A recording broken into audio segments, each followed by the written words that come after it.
Hello, I'm Dr. Stephen Andrew Missick, and welcome to this episode of Voice of the Word. The focus of today's program is going to be Mar Shamoun Eshai, who is a patriarch of the Assyrian Church of the East, and who was assassinated 50 years ago. So we'll talk about his life and legacy and some of his works. And I want to talk about some other issues because I went through my library. We had a hurricane last year, and a tree fell through my library. So I was able to go through it and find some books. I'm going to talk about Kasha Klutz and some other issues as well.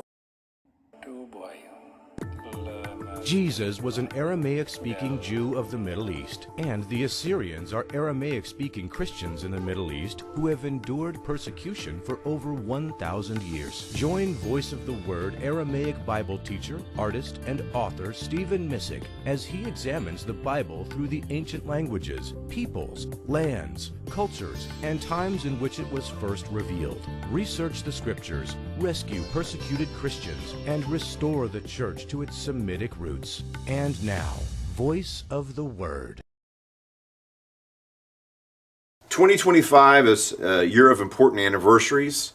In an earlier program, I mentioned how that archaeologists and historians believe that the Assyrians emerged as a unique and distinct people in 2025 BC. So this year is in a sense the 4,000th anniversary of the emergence of the Assyrian people.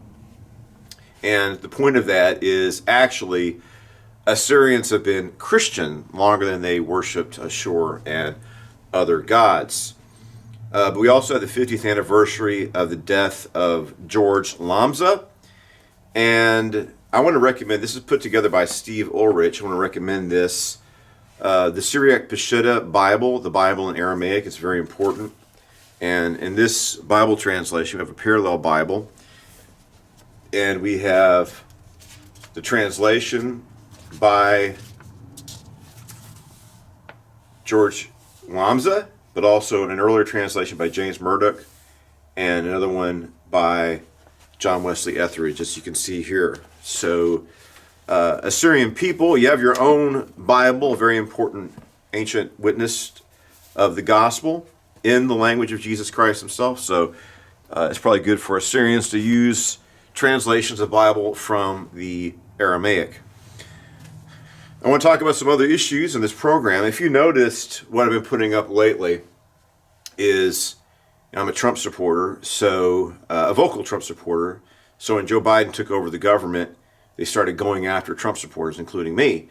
And you look at the content I have in this channel, I had an audience of about 6,000 people, millions of views. I had a moderately successful YouTube channel. And then the Biden administration, forced Google YouTube to erase everything I did, and it's all gone, and I have to start from nothing all over again. So I'm looking at what I'm doing is I'm finding some older content of me in the Assyrian homeland or other videos, and I'm trying to repost some things that I've done before, which was wiped out and erased by the Biden administration. I want to talk about Mar Shamoun. And this is Mar Shamoun the 21st, Eshai.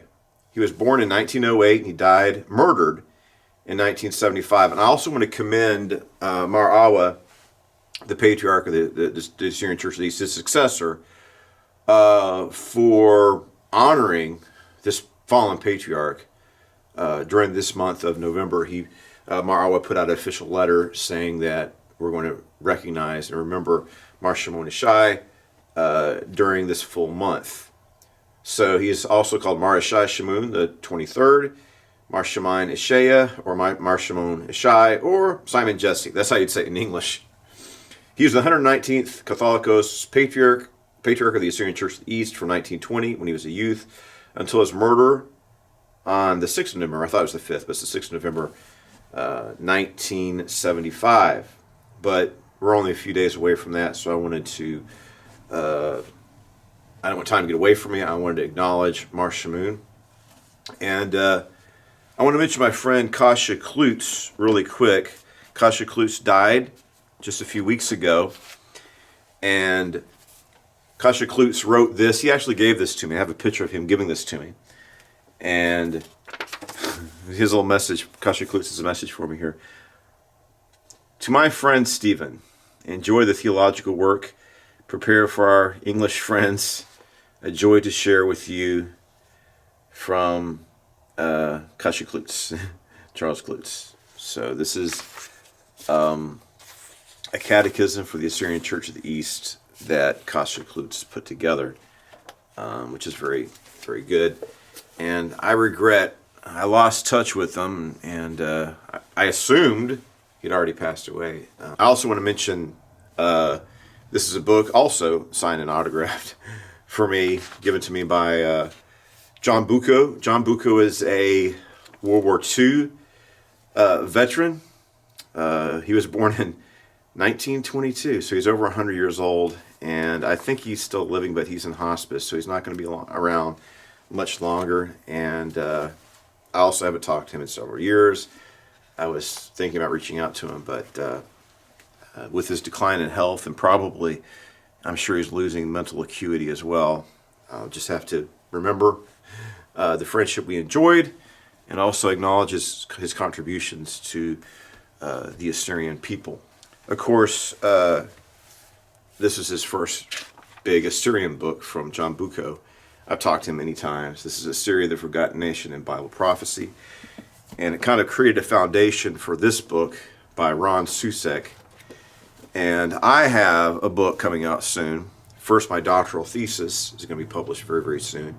And then a book that's going to be entitled Assyria, the Work of God's Hands. I created quite a stir for a modification of the Assyrian flag, which is going to be on the cover of that book. But that's okay. Mar Shamoun Eshai was born on 26th of February 1908 in Kuşanis, the mountainous region located in southern Turkey, what's today southern Turkey. Mar Eshai was raised with great care and received the necessary theological and liturgical training by the Archdeacon of the Patriarch, Thomas of Ashita, and by the Metropolitan of Rustaka, Mar Yosip Hananishu, who is also his uncle. And Mar Yosip has been canonized as a saint. At the age of 12, due to geopolitical upheavals at the time, Mar Eshai was ordained as patriarch in 1920. I believe he's only 12 years old, succeeding his uncle Mar Pulis Shamoun the 22nd. So Mar Shamoun Benjamin was viciously assassinated by the Kurds, and then you had upheaval, chaos, and war, massacres, disease, and unfortunately, Mar Shamoun Pulis died in all the chaos and was succeeded by Mar Eshai. He was educated in England, studying theology at Canterbury and at Westcott House, University of Cambridge. I did an Oxford study tour, so I visited the campus of Cambridge. It's beautiful. As early as 1926, at the age of 18, the Patriarch attended the Nicene Council commemoration held at Westminster Abbey, London. And this year's also another. This is the 1700. That would have been the 1600th anniversary of the Council of Nicaea and the Nicene Creed. This year is the 1700th anniversary, so that's 100 years have passed. The Church and State Conference held in Oxford and the Faith and Order Conference held in Edinburgh. Both were attended by Eshai in 1937. The Distinguished Athenian Club of London had favored Eshai by conferring upon him an honorary membership. He was also a member of the American Historical Society and other representatives as being a representative of the World Council of Churches. Numerous appeals and publications concerning the Assyrian question, written by the Patriarch and presented to the British government to no avail, and various international bodies highlight him as a writer of distinction. He was a translator or author of several books on the theology and history of the Church of the East. The volatile political environment and uncertainties for the Church caused in 1933 by the independence of Iraq from the British Mandate. It's talking about the massacres, the Samili massacres, in 1933, where the Iraqi government killed, this is August. Of course, you have many massacres, the Assyrians. We have Saipho, and we also have Samili, these two massacres. This is observed in August, and because of that massacre, instead of standing up against genocide, the British government pressured the Patriarch they forced him into exile. basically. The patriarch was forced into exile. So first he went to Cyprus, and then he later relocated to Chicago, Illinois. So prior to Mar Shamoun's intervention, Assyrians living among their Islamic neighbors shared a tenuous relationship that's firmly rooted in mistrust by both sides.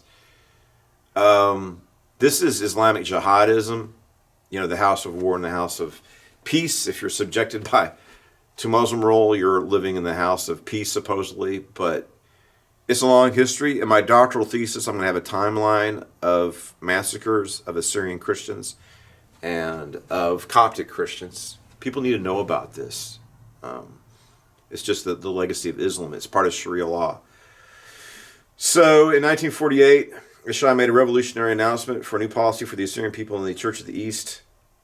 Through direct contact with the embassy representatives of the Middle East countries in Washington and the United Nations, he broke down the walls of suspicion and misunderstanding. He was calling on Assyrians to be loyal and faithful citizens of the countries in which they lived. Mar Shamoun Eshai became an American citizen in about 1949, settled in the San Francisco area in 1954. In 1964, a dispute over hereditary succession and church calendars caused the Metropolitan of the Church of the East in India to break away, and this is the beginning of the ancient Church of the East, the Old Calendar Assyrians. Mar Eshai sought to resign as patriarch for health reasons in the late 1960s, but he was persuaded to remain in office. Some activists in the Assyrian Church wanted the patriarch to take a more active role in pushing for a homeland for the Assyrian people as he had in 1933. In 1972, Mar Eshai opted to step down from his position as patriarch, and he married the next year, and he had children. This is controversial as it contravened long-standing traditions about bishops being able to marry in the Eastern Church, the Assyrian Church of the East. Now, Barsuma, in the earlier period, did advocate for a married clergy and a married patriarch even, but those plans didn't really go anywhere, so the traditional practice was for bishops to not be married. So some people were outraged by his decision to take a wife and to have children. And so there's a conspiracy. Some of the conspirators may be alive. Most of them have probably passed away. So what happened is on the 6th of November 1975, the patriarch was shot and killed at the door of his home in San Jose, California, by David Malik Ishmael, which is a shock to the Assyrian nation, as the Malik Ishmael family had protected the Shamoun patriarchal line for generations. According to trial records, Ishmael is said to be upset over the patriarch's marriage, but there's probably people in the church are probably in a quandary. After Mar Shamoun Eshai was murdered, a new patriarch was elected. This is Mar Dinka, and now we've had Mar Georgis and now Mar Awa since then. But we also need to recognize Mar Shamoun wrote some books, including he did this translation of the Marganitha, which is a statement of faith for the Assyrian church. And we need to recognize that the Mar Shamoun family was kind of a royal family for the Assyrian people. They basically ruled as patriarchal priest-king lineage for centuries.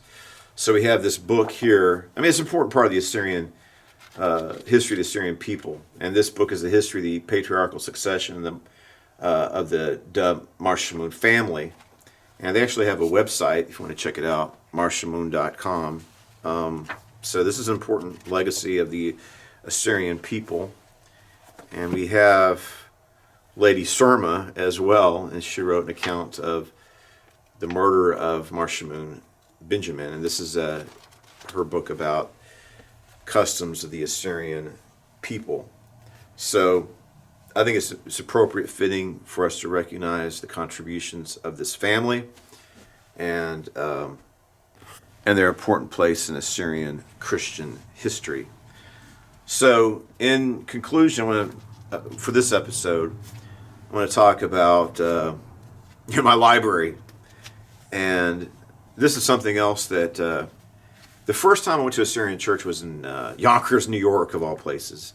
And then I went and visited Chicago, and one of the first Assyrian priests that I met and talked to, of course, is Kasha Klutz. And not only did he write the catechism, he did this liturgy.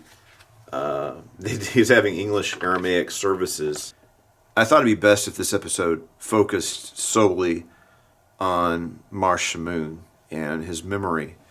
He also wrote a book called The Assyrian Tragedy. I don't have a copy of that yet.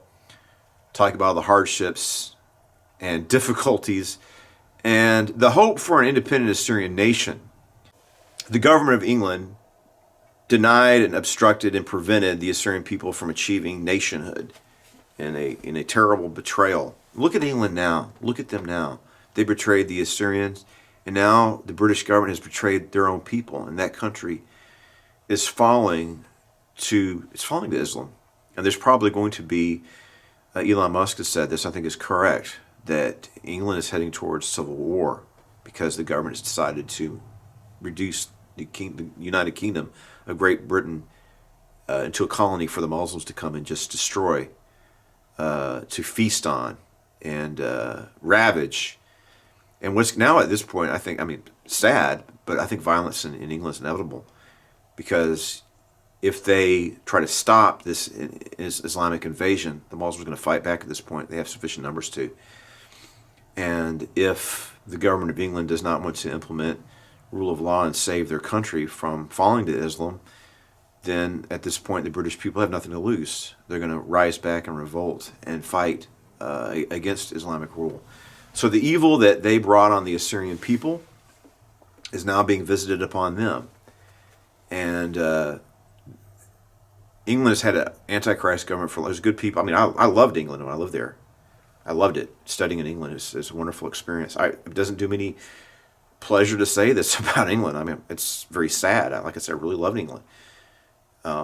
It breaks my heart, but it's what's happening. And I remember back in the 70s, the Christians of Nigeria, looking at their future, decided to try to declare independence and create a nation of Biafra. It's like, if we don't have an independent Christian Nigeria, they're going to slaughter us. The British government intervened and forced the Christians in Nigeria, half the population, to be subjected to Islamic rule. What is with this? There's some kind of antichrist evil system. I want to tell you, I really believe, I can feel that God is going to strike radical Islam around the world a mortal blow very soon. They're not going to recover from this. If you look at Islamic history, there's been these cycles. They commit atrocities, and then they go into decline, and then 50 years later we have a resurgence of all the violence and the killings, and we see it in 1915, 100 years later. In 2015, they do the same thing again. But this is their last time. This is the last gasp of Islam. But one of the things to be concerned about them, now they're facing their demise, they could strike out in desperation. So even though God is judging them and they will be destroyed, they could strike out in fear as their world comes crashing down around them. And the Quran is pretty awful, right? But those people are so invested in that. Even though it's absurd, they're invested in it. That's their identity. And so it's going to be destroyed. It's going to be a hard, traumatic experience for them. But what about the trauma they inflicted on us? Right? What they've done to the Assyrians. God's going to judge them for it, and I believe we're going to see it. We're going to see it happen in our lifetimes. The judgment of God falling upon Islam. It's going to be stricken by God, and it's not going to rise again. And also, if God says that Assyria is going to become a nation again, it's going to happen. And God's going to reconstitute that nation. It's going to happen. And the dreams and the vision of Shamoun Eshai, which for him became an Assyrian tragedy, God's going to turn around. In the end, it's going to be an Assyrian triumph. So what I want to say in this program is I want to recognize the work of my friend, Kasha Klutz, his catechism and his translation of the divine literature, Mar Adai, and his decades of service. And he was also, I have the picture, I need to find it, I have a picture of young Kasha Klutz and other Americans who joined the Assyrian church. And a lot of, as I said, a lot of people's awareness of the Assyrian church came through George Lamza. So the end of 2025, we need to recognize the important contributions. You know, you can look at these people and say, oh, they're flawed men. You know, I'm sure, you know, Mar Shamoun Eshai was a flawed man. George Lamza, I mean, he's done a lot of good things. I don't agree with all of his interpretations of the scriptures. But, I mean, these people contributed a lot. They made an impact. And we need to acknowledge that. And so, in this 50th year since the passing of these two important Assyrians, we need to acknowledge their lives and contributions. Overall, it's positive for the both of them. And Mar Shamoun Eshai suffered. He suffered for the Assyrian cause. You know, suffered exile, and for him doing what he thought was right, he was killed for. He was killed because he's the patriarch. And like I said, we need to recognize his life and the lives of both these men and their important contributions to the Assyrian nation.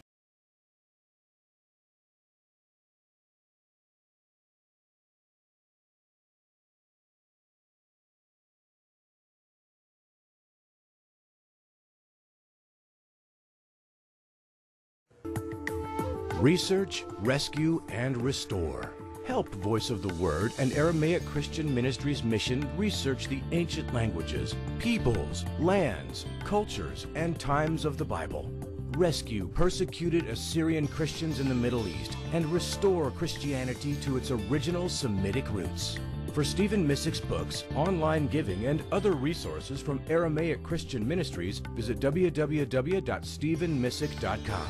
Join us next time on Voice of the Word as we research the Scriptures, rescue persecuted Christians, and restore the Church to its Semitic roots.